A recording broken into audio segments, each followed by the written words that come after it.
అమెరికాలో చిందరవందరగున్న మీ ఇంటికి handyman, cleaning, plumbing services కోసం కాంటాక్ట్ ఇన్స్టా సర్వీస్. యుఎస్ లో ఎక్కడైనా ఎప్పుడైనా for instant bookings visit instaservice.com. నమస్తే, welcome back to Suman TV. ప్రస్తుతం మనతో పాటు ఉన్నారు అనలిస్ట్ మందరి కృష్ణారెడ్డి గారు. సార్తో మాట్లాడదాం. నమస్తే సార్. నమస్తే అమ్మ. సార్, ఇప్పుడు అమెరికాలో 17 లక్షలు కడితే వేగంగా మన గ్రీన్ కార్డ్ వచ్చేస్తుంది అని చెప్పేసి అంటున్నారు. అసలు అంటే మరి గ్రీన్ కార్డ్ రావడానికి ప్రాసెస్ ఏంటి? మరి ఇప్పుడు ట్రంప్ ఉన్నటువంటి ఈ టైంలో ప్లస్ ఇంకోటి టారిఫ్ది ఒకటి హవా నడుస్తుంది. ఇప్పుడే 25% పెంచాడు, మళ్ళీ ఇమీడియట్లీ మళ్ళీ ఇంకో 25%, మొత్తం 50% టారిఫ్ నడుస్తుంది. మరి ఈ టైంలో వీసాలో కూడా ఈ మార్పులు రావడము, అసలు 17 లక్షలు కడితే వేగంగా గ్రీన్ కార్డ్ రావడం అంటే ఏంటి? అసలు ఆ ప్రాసెసింగ్ ప్రీమియం ఫీజు అనేది, ఇవన్నీ ఒకసారి డీటెయిల్స్. వాస్తవంగా ట్రంప్ రాత్రి ఐడియా వస్తుందో పొద్దున ఐడియా వస్తుందో చెప్పడం చాలా కష్టంగా ఉంది. ట్రంప్ తీసుకున్న నిర్ణయాలతో ఇవాళ అమెరికా ప్రజలే బోరుగోరున విలపించే పరిస్థితి ఏర్పడుతోంది.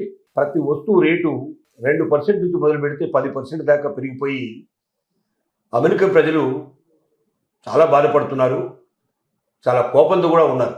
అలాంటిదే ఒక పని అంటే అతను తీసుకున్న ఒక నిర్ణయం ఏంటంటే ఉందో వీసా ప్రీమియం ప్రాసెసింగ్ ఫీజు అనేటువంటిది తీసుకున్న నిర్ణయం. ఈ నిర్ణయం వల్ల ఏం జరుగుతుందంటే లక్షలాది అప్లికేషన్స్లో తేదీ వరకు రావాలంటే ఒకరి తర్వాత ఒకరు రావాలంటే ఆ సీరియల్ ఆర్డర్లో కొన్ని నెలల టైం తీసుకుంటున్నాయి, కొన్ని సంవత్సరాల టైం కూడా తీసుకుంటున్నాయి.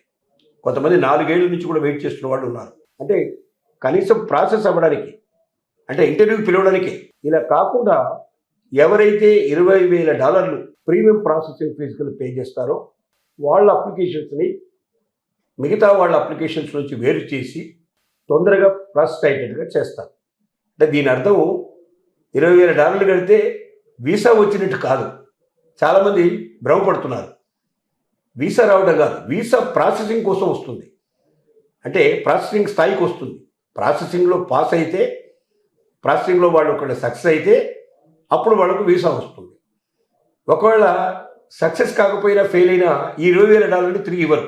ఇది ప్రాసెస్ చేసినందుకు మాత్రమే ఖర్చు కింద ఈ డబ్బు తీసుకుంటారు తప్ప ప్రాసెస్కి వీసా రావడానికి సంబంధం లేదు. కాబట్టి $20,000 వీసా వచ్చినా రాకపోయినా అమెరికా గవర్నమెంట్కు మనం పే చేసుకున్నట్టే లెక్క. అంటే ఏదో ఒక రూపం లోపల వలసదారులని, అంటే ఇతర దేశాల నుంచి తమ దేశానికి రావాలనుకుంటున్న వాళ్ళ దగ్గర నుంచి డబ్బు పిండడానికి ట్రంప్ వేసినటువంటి మరొక ఎత్తుగడైంది. దీనివల్ల కోట్ల రూపాయలు ఆదాయం వస్తుందని నమ్మకం. అంటే వేల మంది కడతారు, లక్షల మంది కూడా కట్టినా ఆశ్చర్యపడాల్సిన అవసరం లేదు. అలా 4-5 లక్షల అప్లికేషన్స్లోంచి 1,00,000 అప్లికేషన్స్ ఒకవేళ ప్రాసెసింగ్కి వచ్చినా 1,00,000 ఇంటూ $20,000 చొప్పున అంత ఆదాయం అమెరికాకు వచ్చే అవకాశం ఉందనే ఉద్దేశంతో తీసుకున్న నిర్ణయం. కానీ ప్రాసెసింగ్లో మాత్రం చాలా కఠినతరమైనటువంటి నిర్ణయాలు తీసుకోవడం జరిగింది.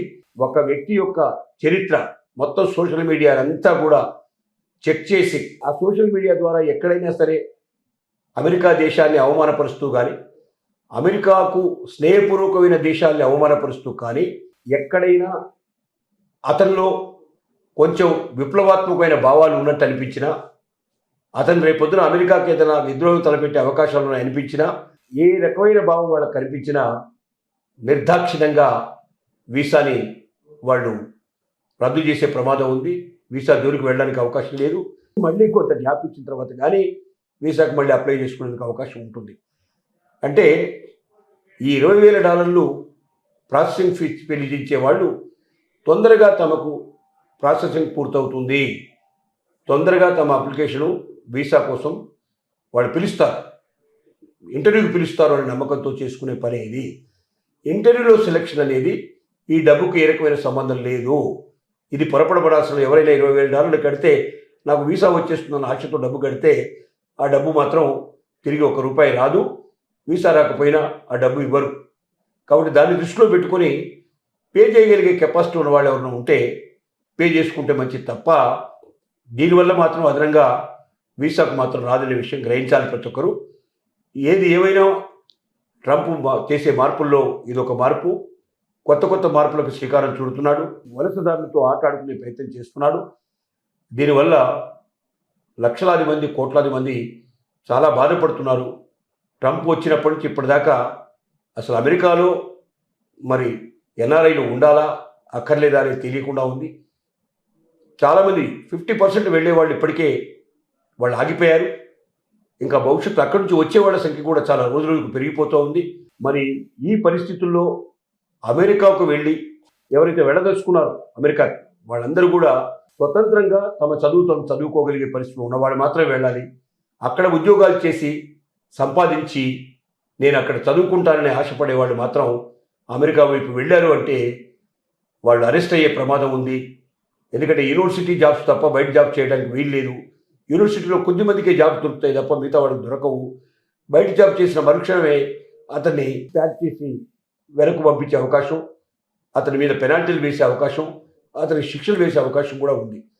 కాబట్టి ఇలాంటి ప్రమాదకరమైన పరిస్థితుల్లో ఎట్టి పరిస్థితుల్లో ప్రతి ఒక్క వ్యక్తి గ్రహించాల్సింది ఏంటంటే, మీరు అక్కడ చదువుకోదలుచుకున్నా లేక అక్కడ మీ ఉద్యోగం సంపాదించుకోవాలని కోరుకున్నా చక్కటి పద్ధతి ప్రకారంగా వీసాలోనే ఆ H1B వీసా అలాంటి ఏదైనా ఉద్యోగకరమైనటువంటి మంచి అక్కడ పేరు పొందినటువంటి సంస్థల నుంచి మీకు ఉద్యోగం వస్తే, ఆఫరింగ్ ఉంటే మీరు వెళ్ళాలి తప్ప అక్కడికి వెళ్ళి ఉద్యోగ ప్రయత్నాలు చేస్తానని మీరు అనుకుంటే మాత్రం తప్పనిసరిగా పప్పులో కాలేసినట్టు అవుతుంది. ఈ విషయాలన్నీ దృష్టిలో పెట్టుకొని ప్రాసెసింగ్ ఫీజు పే చేయాలా అక్కర్లేదా, ప్రాసెసింగ్ ఫీజు పే చేసినంత మాత్రంలో వీసా రావడం కాదు, కానీ తొందరగా ప్రాసెసింగ్ పూర్తవుతుంది, వీసా వస్తుందో రాదో బయటపడుతుంది. అంతవరకు మాత్రమే ఆలోచించుకొని ముందుకు వెళ్ళాల్సిందిగా మనం విజ్ఞప్తి చేస్తున్నాం.